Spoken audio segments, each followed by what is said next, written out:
Is truth, let me say it this way to be accurate, merely the opposite of falsehood? Thus, if you don't have falsehood, you can't have truth? Or is truth something of positive value in and of itself, given either the absence or the presence of non-truth? Is truth merely the opposite of something, or does it have its own inherent value? And for that matter, is truth something merely conceptual? This is the problem of modernity. We think truth is here. We think truth is something you debate. We think truth is something where you have 5 people. The smartest person in the room must have it. The person with the highest IQ. Oh, obviously that is the person who has truth. Again, we take a quantitative approach to truth in modernity. And this is the difficulty. This is the problem. Thus, what we have seen is that in our parampara, in our disciplic succession of gurus, myself, but then my gurus, and then their guru, and then their guru, and then their guru, and this is our parampara, going back, stretching quite literally to the beginning of time. What we've seen is that we have had some individuals, so for example, Ramanuja, who is over there, on the far side over there, who was the greatest philosopher in the history of South Asia.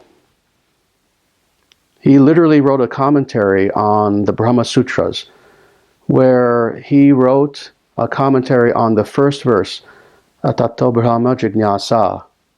That's it. That's the first verse of the Brahma Sutras. And in English translation, his commentary is 90 pages of dense philosophy. This is who we're talking about. We have had in our parampara people like him, and then we've had in our parampara someone like Gaur-Kishore Dasa Babaji, who was illiterate, never read a philosophy book in his life. We have individuals who are the greatest philosophers, who quite literally wrote in Sanskrit, and not just wrote, but wrote some of the greatest philosophical works in the most difficult language on earth.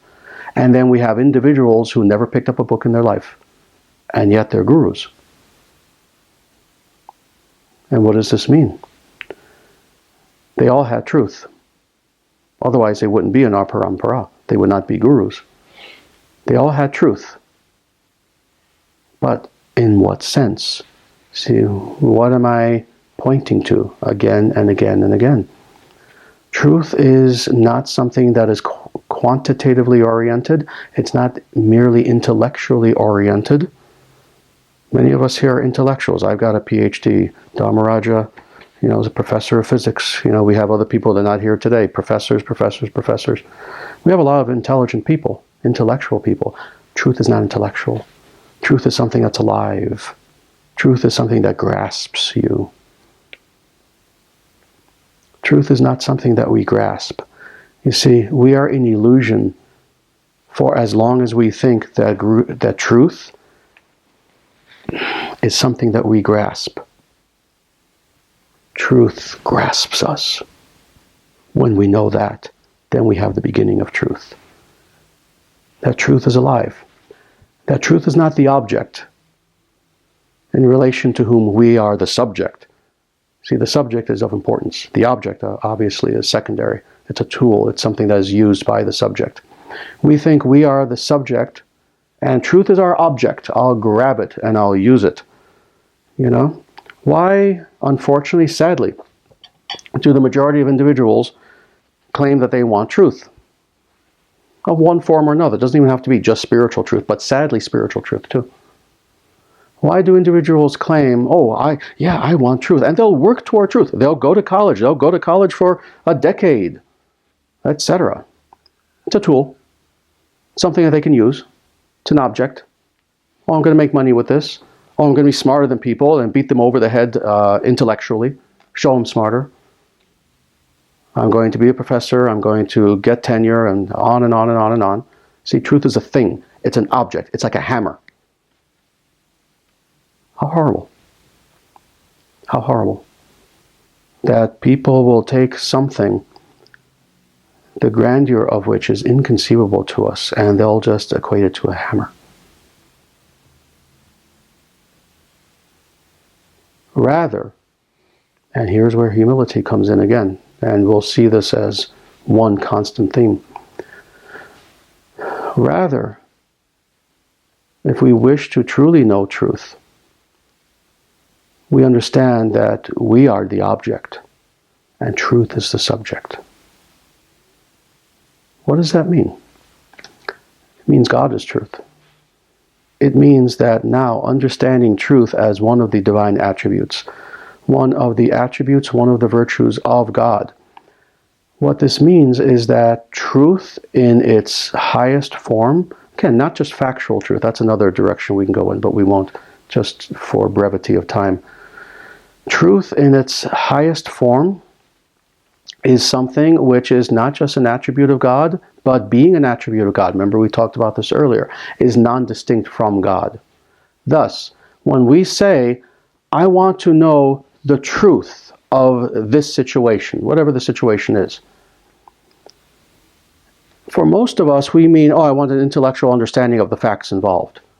But for a spiritual person, what they mean is, I want to see where God is here.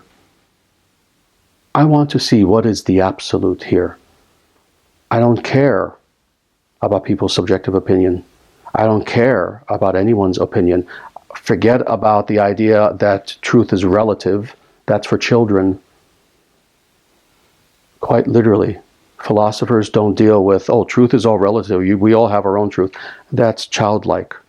You've seen how easily so many philosophers have defeated this. Truth is not relative. Facts are relative. Truth is not. And sometimes even the facts are not relative. But if an individual truly wants to know truth, then what this means is indeed knowing God. So, this is the sense in which we mean truth in this sense, satyam, satyam, which comes from the same verb root as sat, meaning that which is eternal, that which is good, that which sat also means being itself, but also means truth. It's interesting how this one word means all of these correlated items. Thus, sat also means God. Interestingly, it's one of actually the names of God. Interestingly, a lot of people don't know this, even in Sikhism, which is not really relevant because it's so new, but even in Sikhism, Sat is one of the names of God. Satnam, Satnam. Yeah, you studied some Kundalini yoga? Yeah, they say Satnam all the time, the divine name, the name of God. Well, this comes from the Sanskrit. So in the Sanskrit also this fact is pointed to. God is truth. God is truth. And when we speak about truth in this highest sense, what we're saying is we wish to know God. That being the case, God is not our hammer. We may wish to be the hammer of God, figuratively speaking. We may wish to be the servant of God, but God is not our servant. So, on top of this, several more things, and you can understand probably that this one word alone, satyam, I was not joking, we can actually talk about this for 3 months. This one word alone. I'm editing myself very severely to the point where I'm talking about maybe 1% of what can be said about this word. Satyam is truth itself. It also means truthfulness. This too is important in relationship to the divine. Truthfulness. Truthfulness in what sense? Truthfulness not merely in the linguistic, let's say, verbal sense, that, what I am stating now is the opposite of a falsehood, thus it is truthful. Not merely in this sense, but also meaning, again, Sanskrit apta, reliability. Reliability. If we wish to derive knowledge, and again, not just factual knowledge, not just, what time is it now, but no, what is the nature of reality? If we want to know truly philosophical knowledge, then really the only way that we can know this is by deriving that knowledge from sources that are reliable, apta, where as a result of what is the nature of that source, the reputation of that source, more than anything though, the very state of that source, we know that anything coming from that source is always true. And again, not 99% of the time, 100% of the time. As I say this, this defies our imagination. Because have we not become cynical in thinking no one has the 100% truth? See, that's one of the mantras of our age. There is no source of 100% truth. Everything has some flaw.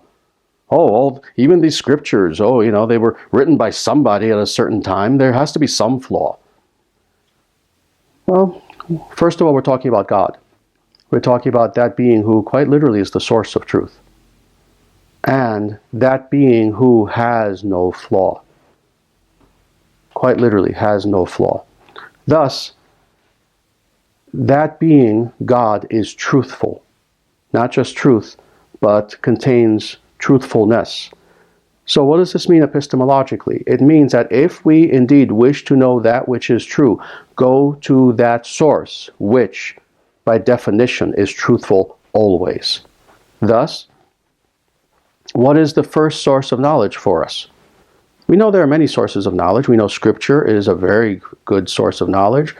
We know a perfected being, an Acharyaji, a reliable rishi, is a good source of knowledge. Because again, they have no ego that is there. They have no reason to lie.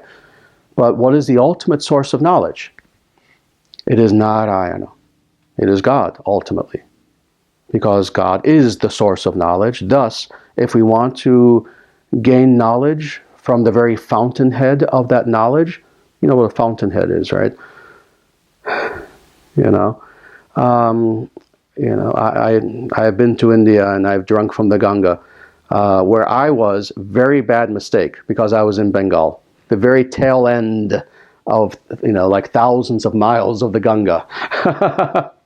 You want the pure Ganga, you go to the fountainhead, you go to the source of it. And then you drink, and it is the purest taste you've ever experienced in your life. Well, in the same way, God is that fountainhead of all knowledge. Not just knowledge given by God to a human, to a human, to a human, and then kind of scattered amongst imperfect people who then start sects and religions and philosophical schools and movements and this and that, and now you have all kinds of creepy people coming in and people who are corrupt and et cetera, et cetera. You're getting it through 10,000 different derivative sources. No. Go to the beginning. Go to the fountainhead. Go to God. And thus you will have truthfulness and more. All right, that's all God. Now us, we are meant to cultivate this virtue within us as well. Truthfulness. What is meant by truthfulness? Again, not merely that everything that comes out of our mouth is the opposite of a lie, which it should be too. That's the lower level though. Truthfulness meaning that we live in truth. That we cultivate truth in everything that we think, in everything that we say, and in everything that we do. That truth itself becomes literally a lifestyle for us, not just a decision. Not just a decision about what comes out of our mouth. Not just a decision about what we think about, but quite literally it becomes also an action. It becomes a thing that we live, an actual lifestyle. So what does it mean to live in truth? Well, all of these things, actually. Let's go to the very beginning. These are the three modes of action according to Vedic philosophy. There's what we think, what we say, what we act upon. So first of all, starting with what we think. We must always think truth. Truth must always be there within our minds. And what does that mean? Again, philosophically, yes. Intellectually, yes. We must always cultivate that which is true versus that which is a falsehood. But more, psychologically also, we must live in truth. Psychologically, truth is one. Truth is like a sharp sword. And what we find is that psychologically, often we are fragmented individuals. We are individuals who, part of the time, we want truth when it's valuable to us. Part of the time, untruth, we think, serves us. We lie to ourselves about ourselves. We lie to ourselves about other things, about our perceptions, etc. So what it means to be an integrated person intellectually and in our chitta, mind substance, is that in all things internally, in that chitta, in that mind substance, there is truth and not its opposite. All right? Now we come to the verbal. We must tell the truth. We must tell the truth. And what does this mean? Yes, certainly it means in the most immediate sense of, yes, yeah, we should try to not lie. To lie is not good. Because why? It's not merely the morality of it, it's the practice, the sadhana of it. When we are lying, we are cultivating the opposite of what we want. Do we want truth or do we not want truth? If we want truth, then we cultivate truth within us.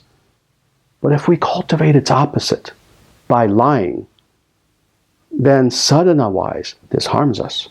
It's not a good thing. So we do our best not to lie as much as possible. And then, finally, inaction. What does it mean to live a lifestyle of truth? What does it mean to actually live truth? What this means is, and I'll state this very simply because we're spending the entire class just talking about one of these things. What does it mean to cultivate a lifestyle of truth? It means that in everything that we do, we manifest God. Again, God being non-distinct from truth. It means that in everything that we do our best to manifest truth, to manifest God in our life in such a way that when people meet us, they feel as if they are meeting truth itself. They feel as if they're meeting someone who is being honest with them. They're meeting someone who is quite literally presencing the divine within them in such a way that when they meet you, they are transformed for the better. And they themselves begin to cultivate truth within them. So this is what it means to actually live truth and truthfulness.